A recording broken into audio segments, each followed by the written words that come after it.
Welcome to another episode of Health Up. Today, I'm your host, Anthony Hartcher. I'm a clinical nutritionist and lifestyle medicine specialist.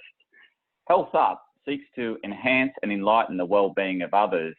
And today we're going to be talking on a topic which we touched on previously, but we're going into another area of this field. The previous topic was on eating disorders, or what Nina refers to it as, and probably should be referred to as, disordered eating. So we're going to have a flow on from that, and we're going to talk about body image and body dysmorphia. So that's the topic we'll be discussing. Nina Kingsford-Smith from Healthy Happenings, I studied with at Endeavour College. We both studied nutrition. Nina set up a business called Healthy Happenings. She's an amazing cook and comes up with some amazing, beautiful looking, tasting foods that are really healthy, but taste delicious. And she has a real passion for disordered eating and focuses her clinic on helping those that have disordered eating, and also, helps those with body imaging, and hence why we're now talking about this topic today. So I'd just like to welcome you, Nina. Thanks for joining us. Hello. Thank you for having me again. It's good to be back. Yeah, I was keen to chat with you again because your first episode was the most downloaded episode that I've done. I've done over 22 episodes now, and I think yours were made up about 30% of all the downloads. So well, that's fantastic. Thank you. It's a topic that people very much resonate with, and I'm really keen to get some more information as to how we can help people that maybe having a bit of this body dysmorphia or body imaging issues. So tell us a little bit more about you, Nina. So I am a nutritionist. As you just said, we studied together. So I've been in practice for just over a year now. I practice from what's called a non-diet lens. So that basically means I help work people to tune into their own internal cues about what's best for them in regards to food and eating. And a lot of that stems from, specialising in disordered eating. And that's a lot to do with the reason I'm so passionate about that is my own history with disordered eating, which is related a lot to body image issues. That's where I really, really love to help people find their happy place with food and with their bodies. Beautiful. I think we need a lot more of that today, certainly with, I guess, accepting ourselves for who we are, and secondly, really connecting with food as opposed to seeing it as a calorie, and really embracing it for the joys and happiness it can bring, and the connectiveness it brings to us social beings. Exactly. Yeah. You said that perfectly. So I just wanted to really, I guess, get into this subject of body imaging. You mentioned that your disordered eating came as a result of body imaging or body dysmorphia. Can you please tell us a little bit more about what it is and how it affects us? So body image relates to how you perceive your physical self and the thoughts and the feelings that are going to result from that. And so the key word there is perceive. It's not necessarily an accurate reflection of how you actually look. And when we're talking about somebody who's got a healthy body image, they love and appreciate and respect their body exactly as it is for what it can do for them. They see themselves as more than just how they look. And they think about all the other parts of them. And it's not necessarily thinking that your body is perfect, but it's just accepting and loving it exactly as it is and caring for it. Whereas if we were to look at poor body image, that is more having thoughts and beliefs that you are somehow flawed or unattractive. It's a real fixation on your physical appearance, all sorts of beliefs around the fact that how you look is more important than anything else. And I think having sort of a poor body image and talking down about our bodies has really become a cultural norm. It's almost sort of accepted and celebrated. peer, you'll sit together with your peer group or your friends, and especially with things like, say, for example, isolation recently. I've put on so much weight during isolation. Oh, me too. Like, my pants don't fit anymore. And it's kind of like this bonding experience people have. But just because it's sort of seen as this cultural norm now doesn't mean that it should be normal. I think it's something that we really need to work on. Having poor body image, it's associated with, higher likelihood of depression, anxiety, eating disorders and disordered eating, social isolation, low self-esteem, obsessive compulsive tendencies, all sorts of things like that. And it can actually become something called body dysmorphic disorder. So that's actually a mental illness. It's diagnosed by a certain set of criteria, and it's a real sort of obsession with certain parts of your body and how they look. And again, these quite possibly, well, they're usually not true beliefs and reflections of how you actually look. And it can be anything from your body shape and size to your skin, a facial feature, a certain body part, your hair, your height, anything about your physical appearance. Yeah, so what I'm really hearing is there's a strong connection with the conditioning that we're exposed to as we grow up. So the environment in which we're raised in, and the peer groups that we surround ourselves in, what we watch on, whether it be television or what we read on social media, or what even advertising. So would that be right in terms of, when a kid comes into the world, they're just a bundle of joy, celebrating the present moment and, having fun. And I can't imagine we are born with this perception of ourselves. I can only, I guess further to your point of that, social norm, and what society sees as what should be normal, is really what affects people in terms of they look at that accepted social norm and then look at themselves, and maybe their peer group may pick out things that aren't quite normal, and that focus on those individual items, whether it be their body shape or the way they look, is highlighted to them, and hence it draws their attention to it themselves, and then they think, that's considered not normal.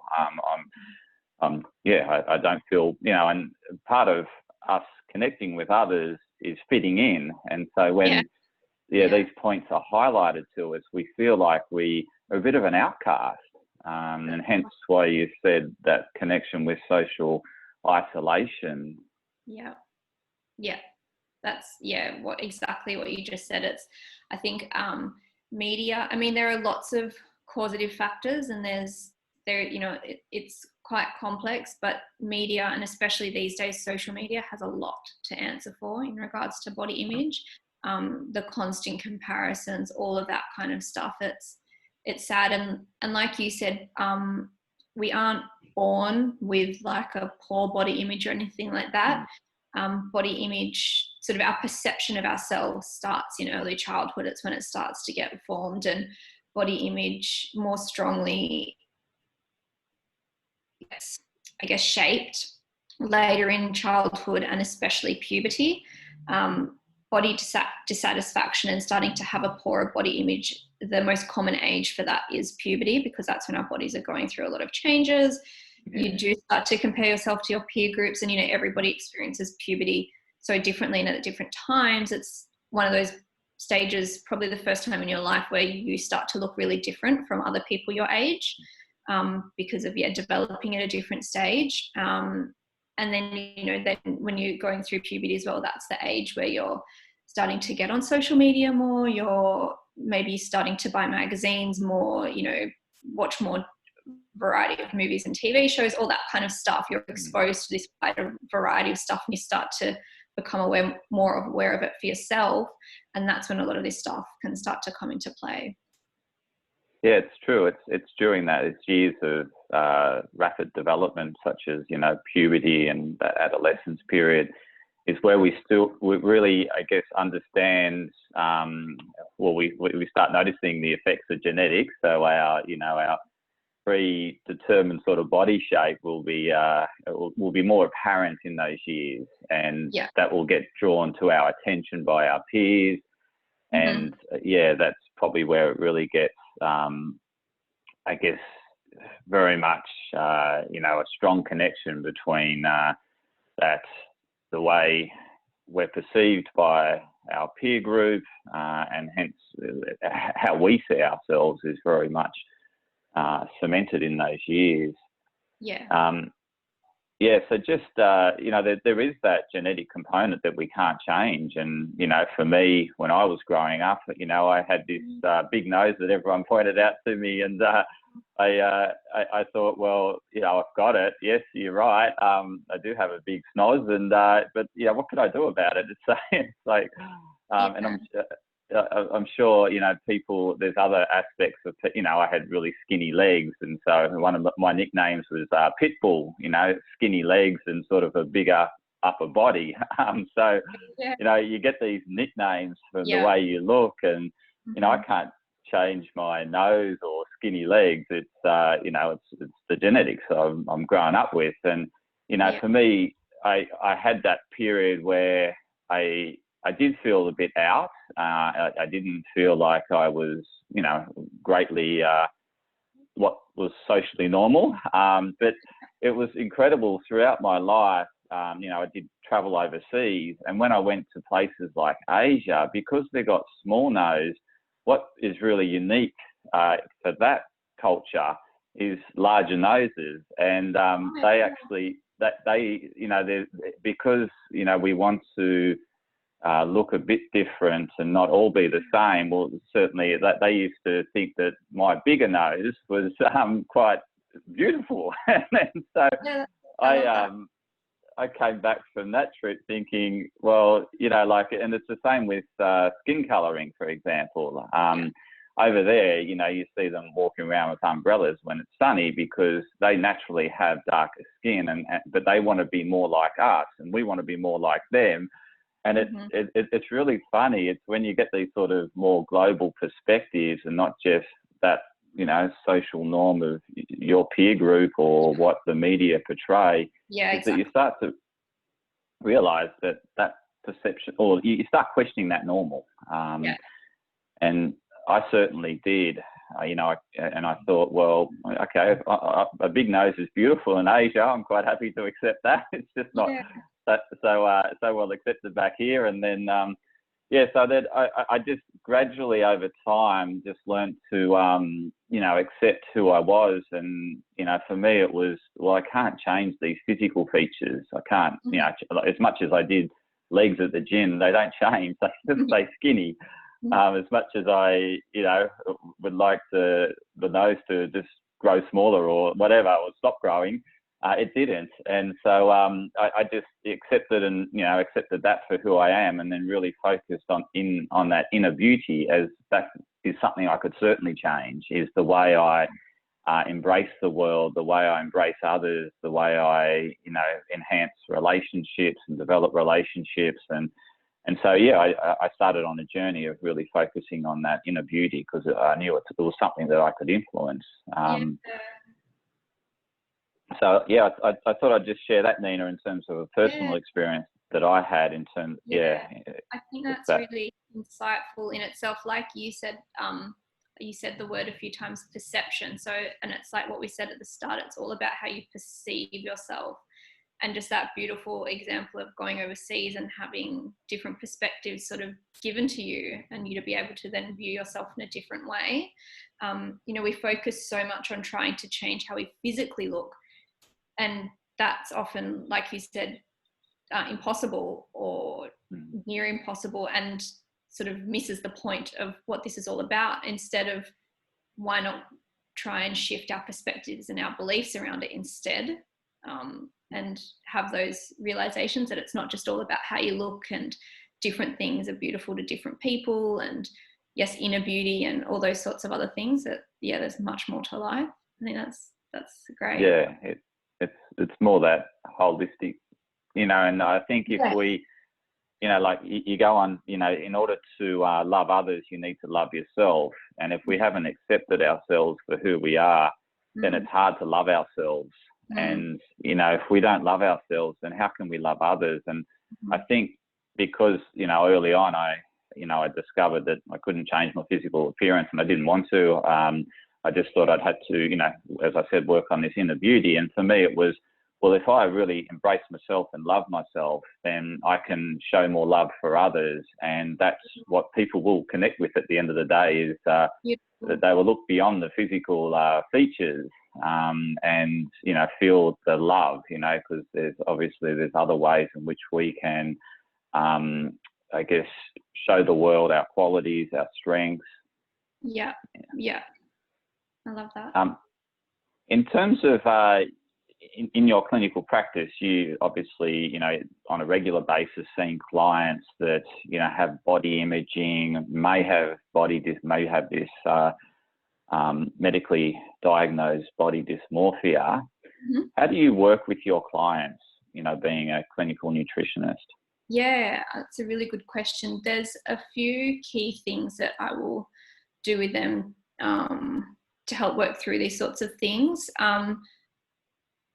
So the thing, well, not necessarily these are in order, but one of the first things I would suggest is to become a real critical viewer of the media. So put your little inspector detective hat on and start to become really critical of the images you see, you know, challenging beauty ideals that you see out there.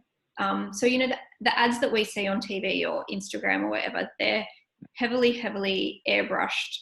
They usually only show this tiny little percentage of the population whose entire job and livelihood it is to look a certain way and be a certain way. You know, there's makeup teams, there's lighting specialists, there's particular camera angles, there's all this sort of stuff that goes into how they look.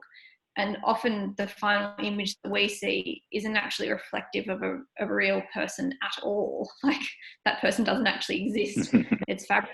I think it was H&M, the clothing brand, in recent years admitted to actually using completely digitally invented images of women in bikinis to advertise their clothing. So this image that they had of a woman didn't ever even exist. It wasn't even like an airbrushed image. It was just a completely created digital image of a woman in a bikini.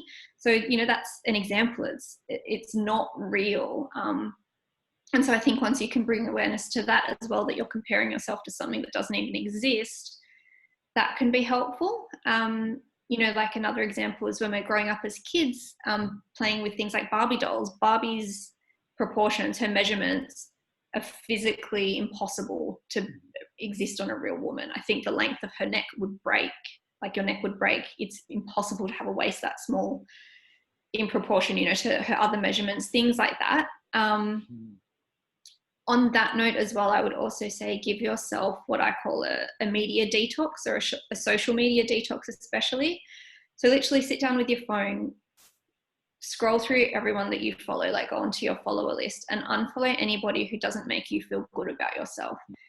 If you find within a few minutes of looking at their page, you're comparing yourself to them, you're feeling a bit crappy about yourself, you're thinking, I wish I had her legs, or I wish I had his muscles, or why can't I look that way?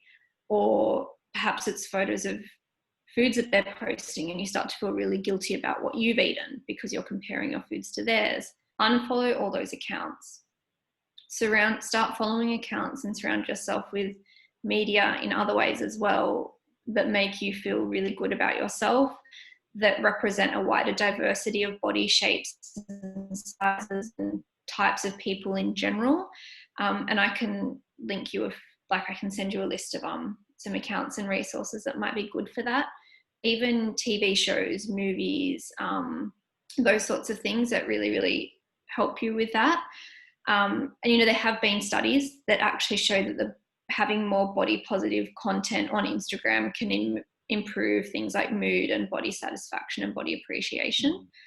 And on that note as well, I would not just say follow accounts and things that represent like a positive body image and body diversity and those sorts of things, but moving away from body and food in general. So look at your other hobbies and interests and follow accounts to do with that. So whether that be like fun dog accounts, environmental accounts, like NASA's Instagram page is pretty awesome. There's quite a few positive media accounts with, you know, positive news stories and stuff like that. So doing things like that as well, so that there's not just this fixation and this focus on physicality in general. Another thing I would say that I often encourage people to do is wear clothes that make you feel comfortable. If you have clothes that no longer fit, or that, you know, it's this bit of clothing that you've bought that's meant to encourage you to lose weight or something like that, get rid of them, give them to someone else, sell them online, donate them to charity, whatever you're going to do with them, and buy things that fit you in a comfortable way, that make you feel good about yourself because they're comfortable, they're not digging into, they're not tight, nothing like that. This beautiful young woman on social media who I follow, her Instagram handle is Bodyversity, and again I can link it, but she recently did a post along these lines, and she said clothes should fit you, you shouldn't have to fit your clothes. And I think that's a really nice way to sort of frame it. Two other key points, so that's, I guess, 3 so far. 2 other key points I would say is positive self-talk and self-compassion. So think, and a really nice way to tap into this is think about the way you talk to a friend or a little kid in your life. The things that you say towards yourself, you would probably never say to them. All those horrible things like, oh, my thighs are so fat. Ooh, I look gross in this top. Oh, my ears are so big. You know, whatever it is, you would never say that to them. So think about the things you would say to them. And, you know, if you do catch yourself saying those mean things to yourself, because we all do from time to time have that sort of negative self-talk, respond to yourself in a way like you would respond to if you heard a friend or a little one say it. You'd be really self-compassionate. You would be really loving towards them. You would, you know, whatever you would say it towards yourself and show yourself that kindness. And there are, in a practical sense, there are a few really lovely activities you can do around that. So focus on the things that you love and appreciate about yourself outside of looks, so in personality traits and stuff. And like a nice little task might be each month, for every day each month, once, like one thing each day, write down something about you that you like about yourself every day that month. Another thing might be focusing on all the things that your body does for you, not how it looks, but all the things that it does for you. So, you know, if you have the thought, my arms are so fat, for example, and then shifting that to my arms allow me to hug my loved ones. They allow me to pick up and carry things. You know, they allow me to pat my dog or whatever it is, experience all these beautiful things, and reframing it that way. And sort of along those lines is exploring things about yourself, like your values. Get curious about what your values actually are, and maybe focus on, like, once you've figured that out, focus on spending your time doing those things rather than fixating on how you look. So, for example, if a value is spending time with loved ones, go out and spend time with loved ones. If a value is something to do with the environment, go out and help, you know, do things that are environmentally friendly, those sorts of things. And just celebrating your body right now exactly as it is. So, you know, a lot of us have that, oh, when I get to this weight, I will then I'll apply for that job, or then I'll start dating again, or whatever it is. Do it now. Like, appreciate your body now as it is. I think that can be really, really helpful as well. So just that self-compassion in general. And there is a woman, you might have heard of her before. Her name is Kristen Neff. She does a lot of work on self-compassion, and she has some really beautiful meditations and things like that online, and TED Talks that can really help you start to tap into that. And then the last point I would say is model positive body image for yourself and for others. So, for example, if you have friends and family that often have like fat talk, challenge that. Encourage friends and family to say kinder things about themselves. You know, there's we often think that if we're not saying mean things about something else, that's one thing. But if we say mean things about ourselves, that's okay. But the things that you say about yourself can have a really big impact on those around you as well. For example, if it's a parent constantly critiquing how they look, what sort of message does that send to their kids? And this is by obviously no mean to blame parents or the person saying it at all, but it's just to bring that sort of level of awareness to that as well. And I would say, yeah, definitely refrain from being judgmental about other people's bodies. It's often a reflection of internal beliefs that you hold about yourself or about body image in general, but you never ever know what's going on in someone else's life. You have no right really to judge that or to make any sorts of comments on their physical appearance. And I think especially we think it's a good thing and a compliment to comment on someone's body if they've lost weight. Oh, wow, you look so great, you've lost weight. What have you been doing, sort of thing. But never, ever, please never comment on someone's weight, especially if they've lost weight. You don't know what's going on behind the scenes. They may have an eating disorder or disordered eating, and hearing a comment like that only fuels it. It gives them validation of what they're doing is good, that I'm getting this good sort of attention now that I've lost weight. I'm going to keep doing what I'm doing, or I'm only valued because I've lost weight. Or maybe they're really sick. In the news this week is the news of the passing of Chadwick Boseman, who's a Hollywood celebrity who's in the Black Panther movie. And he died of colon cancer, but he hadn't made that public at all. And all throughout, he was still filming lots of films and all that sort of stuff during this whole time of getting chemotherapy and everything. And so he had started to lose a lot of weight by being very sick. And because nobody had this awareness that he was actually sick, there started to be all this commentary in the media of, what's he doing? He's leading a really unhealthy lifestyle. I think there was comments about him being the crack panther because, they're talking about drug addiction, all this sort of horrible stuff, talking about his weight and saying, he's not the athletic person he used to be in the movies and all this sort of stuff. And he was dying of cancer. Like you can't make those sorts of comments about physical appearance on people. So yeah, that was a long ramble, but those 5 points are key things that I work through with people. It was so very insightful, Nina, and thank you for sharing all those, really insightful tips and information. Because I think, for me, I took away a lot. There was, that key point around picking up on negative self-talk, so being aware of it, and I guess intersecting or saying, no, I'm stopping myself here.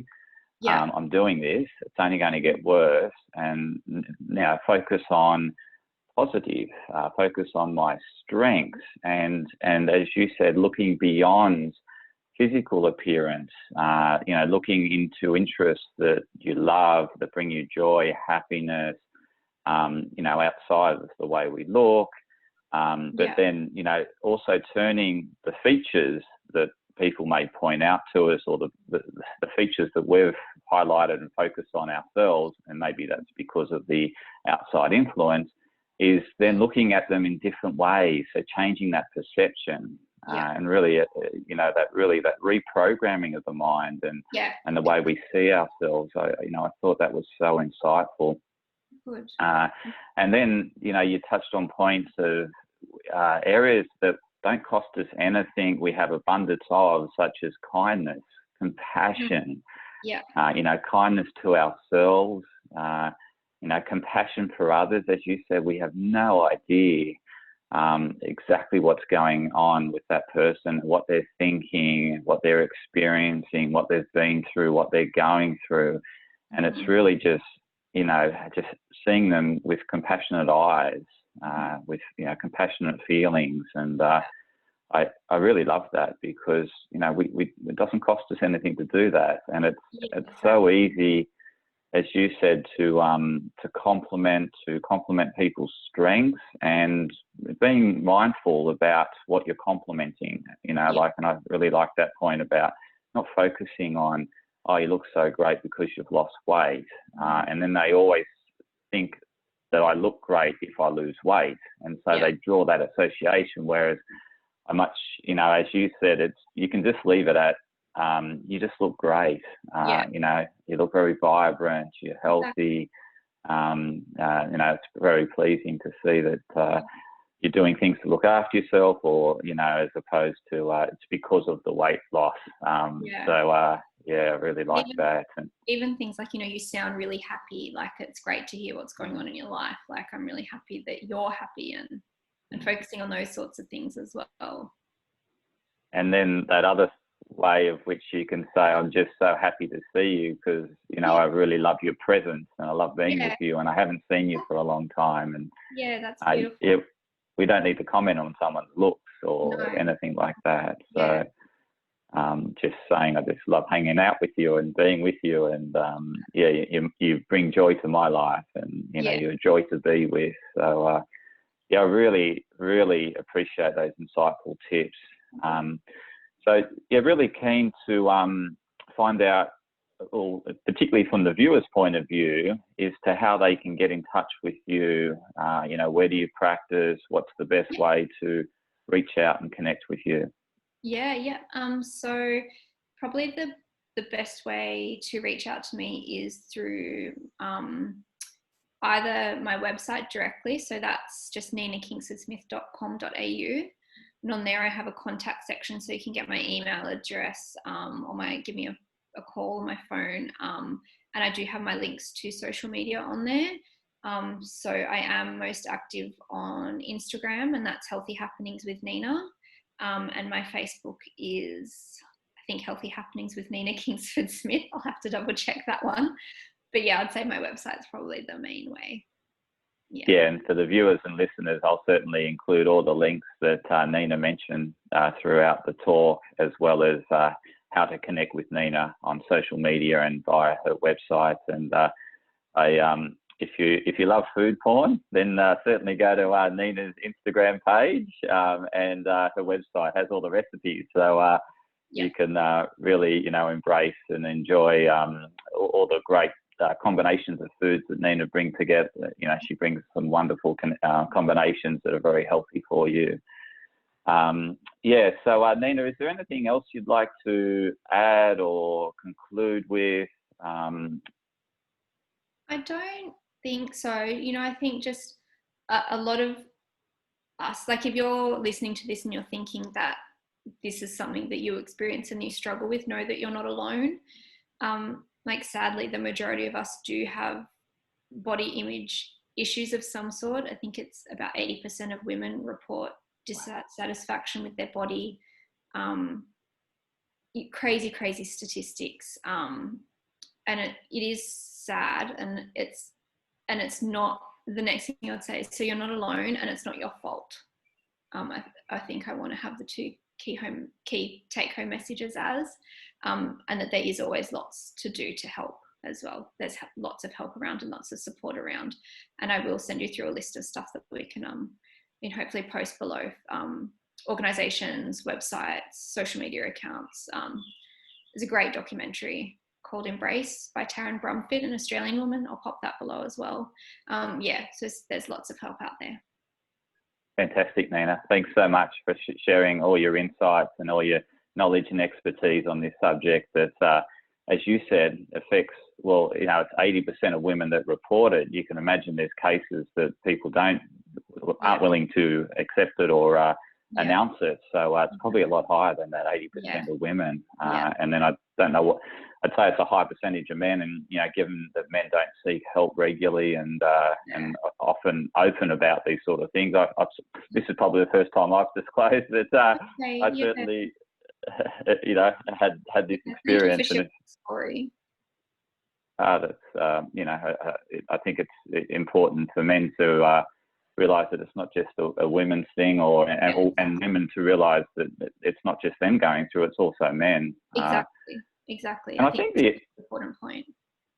The other key one I thought of earlier when you were talking about it was that these images that we see of women that are not really them, they're airbrushed and everything else, as you mentioned, they're not necessarily attractive, because I think women think that that's what men are attracted to, but I actually don't find those models attractive at all. So I think that's the other important point for women to also understand, is that they shouldn't be aspiring to look like these models, because not all men, and I don't think I'm alone, that are really attracted to these sort of not real figure. So I think that's another key point, is don't think that the media know what the opposite sex or the same sex is really looking for.